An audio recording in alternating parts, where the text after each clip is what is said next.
Hi all, welcome to my channel. This is a small beginner level video where I'll show you how to set up a static website in an S3 bucket. Okay, let's begin. So to set up a website on S3 bucket, the first thing you need is a new bucket. So of course you create a new bucket, click on create bucket and leave most of the fields with default values. You can go for a general purpose S3 bucket. Give a unique name to your bucket. I'm using my name here, Venus S3 website. You can give any name. Come down, as I mentioned, leave most of these fields with default values, but here block all public access. You have to remove that, otherwise from internet you will not be able to access your website. And because you are making your bucket public, you have to also acknowledge this, that the current settings might result in this bucket becoming public. That is fine. Come down and click on create bucket. So that is so simple. It says this bucket name already exists because I may have created it earlier. So I am going to just change the name to 2. Venus S3 website 2. Come down, create bucket.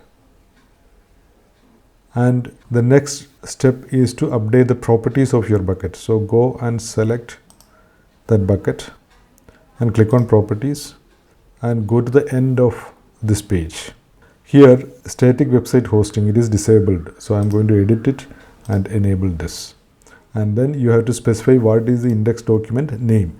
So I will give it as index.html. I will upload index.html into this bucket, then error.html. In case if there are any errors, it will show the contents of this. Then save changes.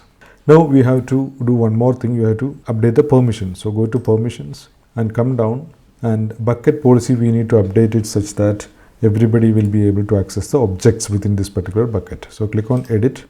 And you don't need to write the policy yourself. What you can do is you can click on policy generator and here select S3 bucket policy and effect allow. Principal star means everybody is being given the access to the objects.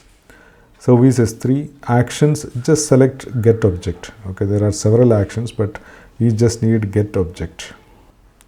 Get object, that's it. And resource name of the S3 bucket. Go back to the S3 bucket console and you can copy it from here. Come back, paste it. Yes. Now click on add statement and generate policy. So here this is your policy. Just one more change you have to make. You are giving permission to the objects. So to make it refer to the objects, what you need to do is you have to add /star at the end. Otherwise it will refer back to the bucket. Now the policy is ready. Just copy this and come back. Just paste it.